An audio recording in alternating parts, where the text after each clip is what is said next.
It was my daughter Rebecca's 45th birthday, and I had arrived at her house early with the cake I'd ordered, specially from her favorite bakery. It cost $200, but for my only child, nothing was too expensive. I knocked on the door with a smile, expecting to see her face light up like it did when she was a little girl. But when she opened it, her expression was one of total annoyance. "Oh, it's you," she muttered without even looking me in the eye. "Happy birthday, my love," I said, holding out the cake with the candles already in place. "I brought your favorite chocolate with strawberries, just like when you were a kid." Rebecca sighed deeply as if my presence were an unbearable burden. "Mom, we need to talk," she said dryly, letting me inside without even a thank you for the cake. We sat down in the living room of her beautiful home, a house that I had completely financed when she and David got married. It had been $50,000 that I'd pulled from my life savings. Money I'd saved penny by penny, working double shifts as a nurse for 40 years. "You know, Mom," Rebecca began in that cold voice she had developed over the past few years, "I've been thinking a lot about my birthday, about presents, and about what would truly make me happy." I nodded enthusiastically. "Of course, my love. Tell me what you want, and I'll get it for you. A trip, some jewelry, maybe that new car you mentioned." Rebecca looked me straight in the eye, and what I saw there chilled me to the bone. It was pure contempt. "The one thing I'd love most as a birthday present," she said slowly, savoring each word, "is for you to just die." The world stopped. I literally felt as if someone had ripped my heart from my chest. Her words echoed in my ears like an endless loop. My daughter, my own daughter, had wished for my death as a birthday gift. "What? What did you just say?" I managed to whisper, feeling tears welling up in my eyes. "You heard me," she continued with a coldness that cut through me like knives. "I'm tired of you, Mom. Tired of your constant calls, your unexpected visits, of you always being here bothering me. My life would be so much easier and happier if you would just disappear." My hands were shaking uncontrollably. 72 years of living, 45 years of being her mother.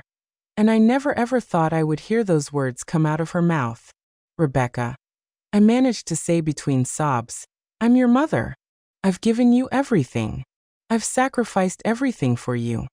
"Exactly," she interrupted, standing up from the sofa. "And that's why you're suffocating me. I can't breathe with your constant presence. I need freedom. I need you to let me live my life without your drama and your emotional needs." The $200 cake was still in my hands, the candles beginning to melt. Everything I had dreamed for that day, hugs, laughter, maybe a family dinner, vanished like smoke. "But honey," I tried one more time, "I just want to be close to you, to be a part of your life. You're all I have." "And that's exactly the problem," she replied, crossing her arms. "The fact that I'm all you have. Go get a life of your own, and leave me alone." I got up from the sofa, my legs trembling, carrying that cake that now felt like a mockery. "I can't believe you're saying this to me," I murmured. "After everything I've done for you. Everything you've done?" She laughed sarcastically. "Mom, everything you've done has been for your own benefit. To feel needed, to have control over my life. But I'm not a little girl anymore." I walked toward the door, feeling as if each step was costing me years of my life. As I reached the threshold, I turned one last time, hoping to see some regret in her eyes, some sign of the sweet little girl she once was. But I only saw impatience. Impatience for me to leave so she could finally celebrate her birthday without the nuisance I represented. "Happy birthday, Rebecca," I murmured. And I walked out of that house, closing the door behind me. I didn't know at that moment that it would be the last time I would ever enter that house as the mother who had sacrificed everything. Because what my daughter didn't know was that she had just awakened something in me that had been dormant for decades.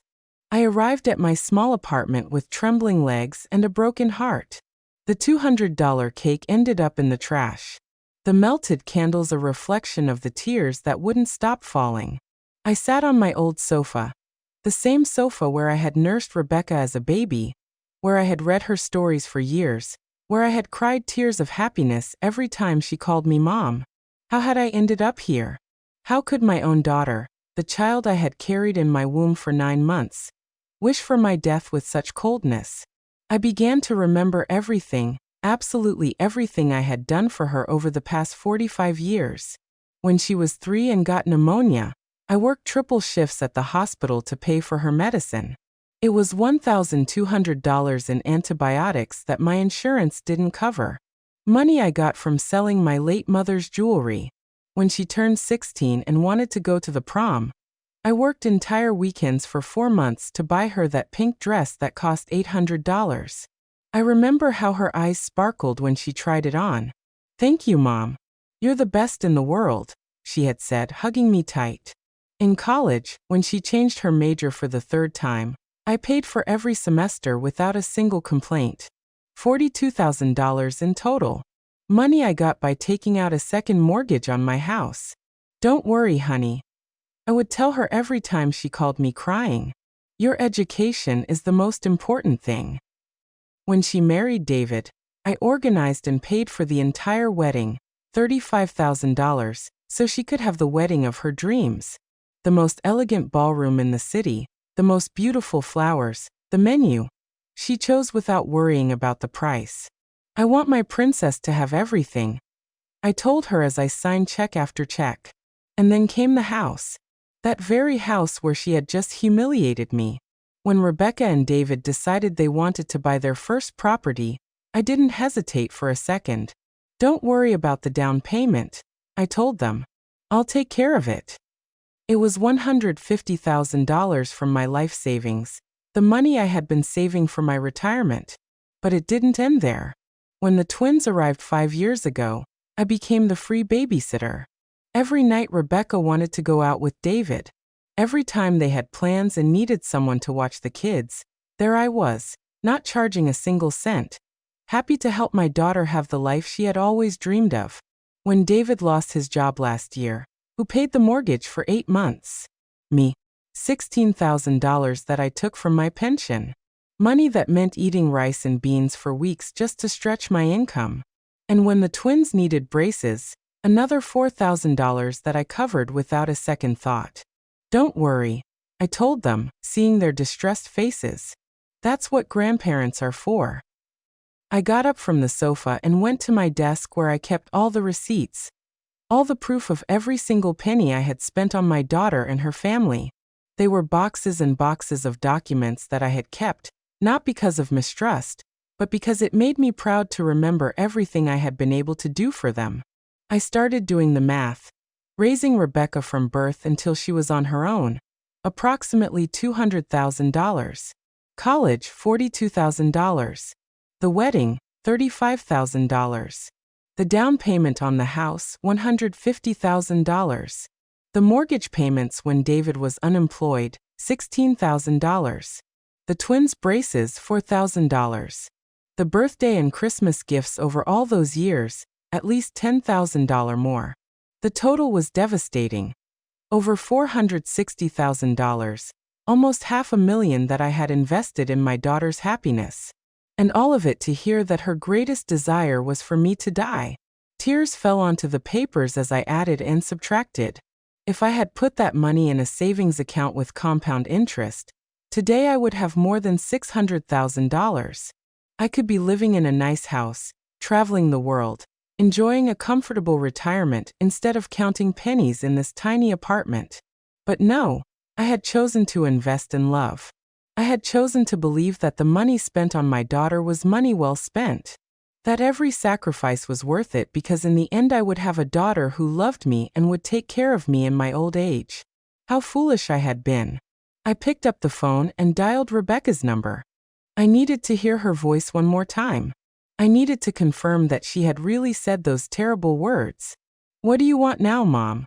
she answered with annoyance after the 5th ring. "Rebecca, I need to know if you really meant what you said to me today," I asked in a trembling voice. "Of course I meant it," she replied without a hint of remorse. "Mom, it's time for you to understand that I need space. Your obsession with me isn't healthy." "Obsession?" I repeated, incredulous. You call a mother's love obsession? Yes, exactly that. And I hope that after today you finally get the message.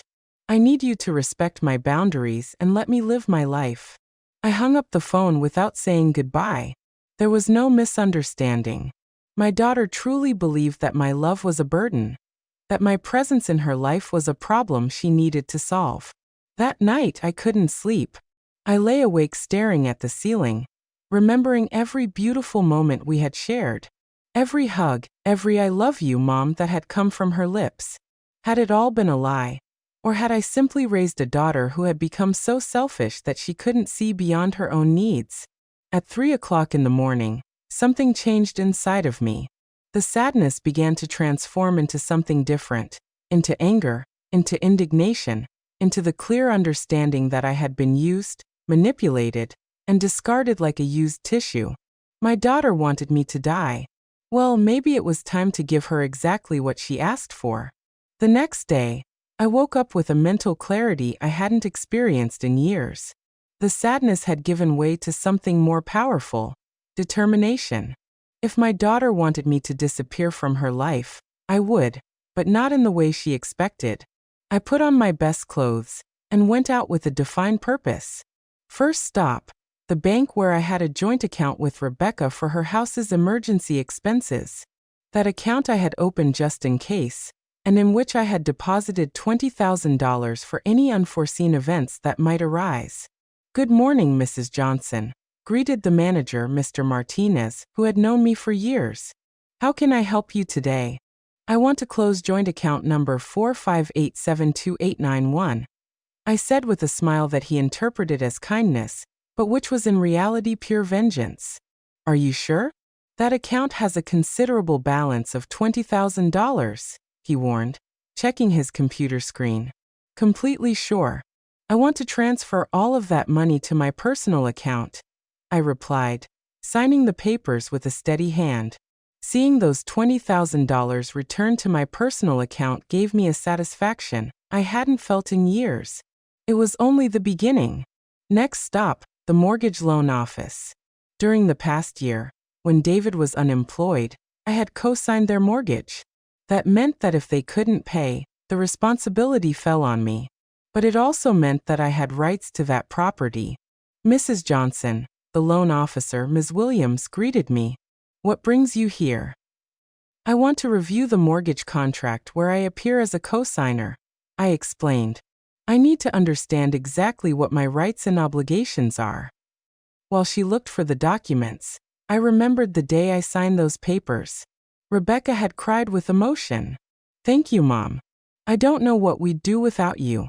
You're our savior," she had said, hugging me tight. David had also thanked me, promising me they would never have late payments. "Here are the documents," Ms. Williams said, placing a thick folder in front of me. "As a co-signer, you are responsible for the payments if the primary holders cannot make them. But you also have the right to reclaim the property if you believe the debtors won't be able to fulfill their obligations." "Exactly," I completed, examining the papers carefully. "Is there a problem with the payments?" she asked with professional concern. "I'm evaluating the situation," I replied, putting a copy of all the documents in my bag. "What would I have to do if I decided to exercise my rights as co-signer?" "You would have to demonstrate that there's a risk of default, or that there have already been significant delays. In your case, I see that you covered 8 months of payments last year, which is already sufficient evidence that the primary holders lack financial stability." Perfect. David had lost his job again last week. Information that Rebecca had given me without thinking about the implications. She thought she was asking for help indirectly, but what she was really giving me were the weapons for my revenge. I left that office with a smile. My dear daughter had no idea of the storm that was brewing. Third stop, my personal lawyer, Mr. Anil Adams, a 70-year-old man who had been a friend of my late husband's. He knew my entire family situation and had witnessed my sacrifices for Rebecca for decades. "Julieta," he greeted me warmly. "What brings you to my office? It's not common to see you here." "Anil, I need your help with something very important," I told him, sitting in front of his desk. I want to completely change my will. His eyebrows shot up in surprise. Has something happened with Rebecca? I told him everything. Every hurtful word, every moment of contempt, the coldness with which she had wished for my death on her own birthday. Anil listened to me in silence, his expression becoming more serious with each detail. Julieta, he said finally, I'm so sorry for what you're going through. I never thought Rebecca was capable of something like that after everything you've done for her. Me neither, I sighed. But I've made my decision. I want to change my will and leave everything to a charitable organization. I also want to set up a trust fund for my grandchildren, but Rebecca can't have access to that money until they turn 25. That can be done. Anil nodded, taking notes. Do you also want to change the beneficiaries of your life insurance? Of course. Anything with Rebecca's name on it, I want to change it. My daughter wants me to die, but when I do, she's not going to receive a single penny from me. We spent 2 hours reviewing all my legal documents, my $100,000 life insurance policy, my savings, my apartment, my investments. Everything that had once been designated for Rebecca would now go to the Orphans Foundation, where I had worked as a volunteer for years. There's something else, I said when we were finishing. I want you to prepare all the documents to reclaim the house where Rebecca lives. As the co-signer of the mortgage, I have rights. And her husband just lost his job again. Anil's eyes lit up with understanding. Now I see where you're going with all of this. Are you sure you want to go that far? Completely sure, I replied with a determination that surprised even myself. My daughter told me her life would be easier if I disappeared. Well, I'm going to disappear, but first, I'm going to make sure she understands exactly what it means to live without me and without everything I've done for her. When I left Anil's office, it was already dark. I walked through the streets of my neighborhood feeling renewed, as if I had woken up from a very long dream. For 45 years, I had lived for Rebecca. I had sacrificed my own dreams and desires to give her everything she wanted, but no more. I got back to my apartment and poured myself a glass of wine, something I hadn't done in years. Toasting myself was something completely new, but it felt incredibly liberating. I took out my phone and dialed a number I had saved months ago, but had never dared to use. It was for a travel agency specializing in retirees that offered packages for living abroad. Good evening. This is Julieta Johnson, I said when they answered. I saw your promotion about living in Switzerland. Could you send me complete information? Of course, Mrs. Johnson. Switzerland is a very popular destination among our clients. We have several programs from temporary stays to permanent residency. What kind of information do you need? Everything, I replied without hesitation. I want to know everything about how a 72-year-old person can start a new life in Switzerland. After hanging up, I stood at the window looking out at the city where I had lived my entire life. Soon, all of this would be just a memory. My daughter had asked for my disappearance as a birthday gift, and I was going to grant it to her in the most spectacular way possible. What Rebecca didn't know was that her wish was about to become her worst nightmare. The next few days were a roller coaster of emotions and secret preparations. Every morning I woke up with a mix of pain and determination that pushed me forward with my plan. It was as if I had woken from a long slumber where I had lived only to please my daughter, and now finally I was living for myself. On Wednesday morning my phone rang. It was Rebecca. For a moment, my heart sped up, thinking that maybe she had reconsidered, that she might apologize for the terrible words she had said. How naive I still was. Mom, she said in that cold voice she had adopted lately, I need you to do me a favor.